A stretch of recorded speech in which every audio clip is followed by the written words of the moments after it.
આપ સર્વોને હેતપૂર્વક જય શ્રી સ્વામિનારાયણ।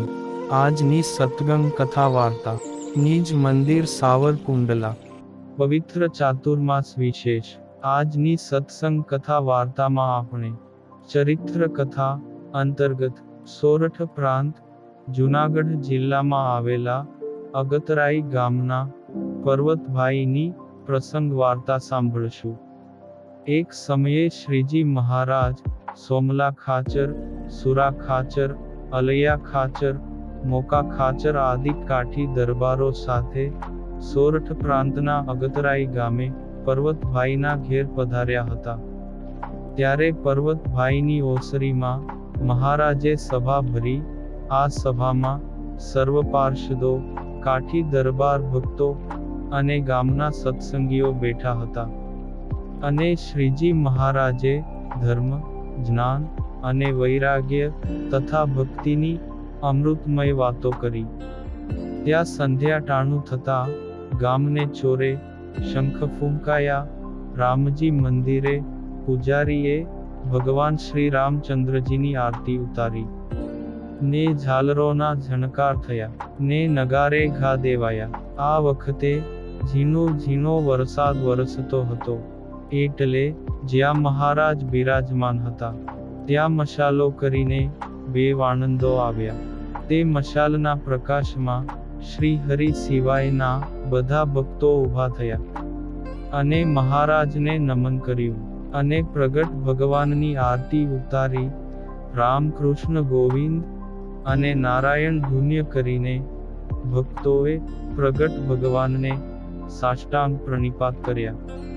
પછી થાળ તૈયાર થયો, એટલે પર્વતભાઈએ શ્રી પ્રભુને જમવા બેસાડ્યા ને ખીચડી, કઢી, પાપડ, અથાણા, દૂધ વગેરેથી પ્રભુ શ્રીને તૃપ્ત કર્યા। ત્યાર પછી લાંબી ઓસરીમાં વેજા પાથર્યા અને સામી બાજુ પાટલા મેલીને પછી બધા કાઠી ભક્તોને તથા પાર્ષદોને જમવા માટે બોલાવ્યા। તે હાથ પગ મુખ ધોઈ કોગળા કરી પાણીના કળશિયા ભરીને શ્રી હરિના અંગરક્ષકો જમવા બેઠા ને પાટલા ઉપર બધાની આગળ ઊના બાજરાના રોટલા મેલ્યા અને થાળીમાં સુંદર સ્વાદિષ્ટ ખીચડી મેલી અને તેમાં તાંબડીએ ધાર કરીને ઘી પીરસ્યા તથા પારેઠ ભેંસના દૂધની તાસળીઓ ભરી દીધી। શાક, ગોળ કેરી તથા ભરેલા ગુંદા, ભરેલા લાલ મરચા વગેરે અથાણા પીરસ્યા અને પછી સહજાનંદ સ્વામી મહારાજની જય બોલીને ભક્તો ભાવ સહિત જમવા માંડ્યા। લીલા શેવાળ જેવા બાજરાના રોટલા, ખીચડી અને દૂધ શ્રી હરિએ સ્વહસ્તે સર્વે ભક્તોને પીરસ્યા ને જમી રહ્યા પછી સહુ ચડું કરી મુખવાસ લઈને શ્રી હરિ પાસે આવીને ઘડીવાર બેઠા અને નિત્ય નિયમ કરી પ્રભુને પલંગ ઉપર પોઢાડીને સૌના સ્થાને જઈ સૌ સૂતા।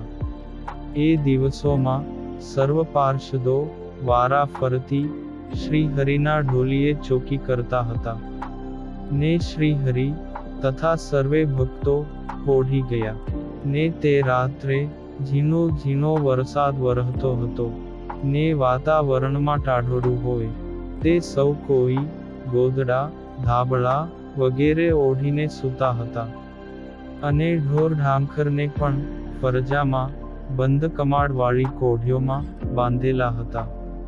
તે ટાઢેમાં ગામના કૂતરાઓ પણ આમ તેમ જ્યાં ત્યાં લપાઈને બેસી જતા હતા।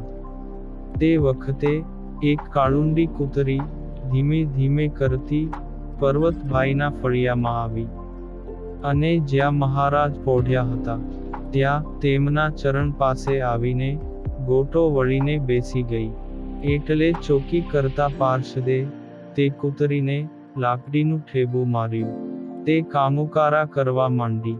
આ વખતે ભર નિદ્રામાં પોઢેલા એ દયાના સાગર દીન દયાળુ ભગવાન શ્રી હરિ જાગ્યા અને પાર્ષદને વઢવા માંડ્યા અને કહેવા માંડ્યા કે વાતાવરણમાં ટાઢોળું છે, ને પવન પણ ટાઢો વાય છે, એટલે એ ટાઢના દુઃખથી ઉગરવા માટે આ કૂતરી અહીં આવીને અમારા ઢોલિયા ઉપર કોરા ગાદલામાં બેઠી.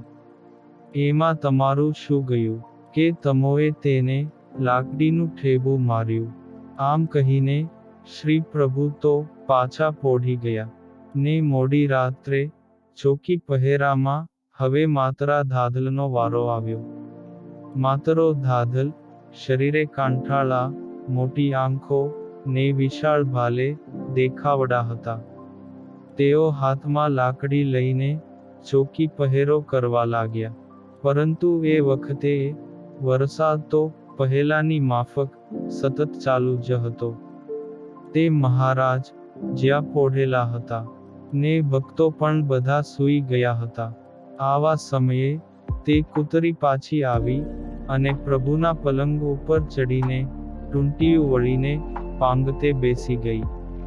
આ જોઈને કાઠી કળામાં પ્રવીણ એવા માતરા ધાધલે તે કૂતરીને તગડવા માટેનો નવીન કિમિયો કરી એક કપડામાં ઘોડાનું ચોકડું વીંટીને કૂતરી ઉપર જોરથી ઘા કર્યો, જેથી તે કૂતરી પલંગ ઉપરથી એકદમ ઉઠી અને કામુકારા કરતી કરતી ભાગવા જ માંડી.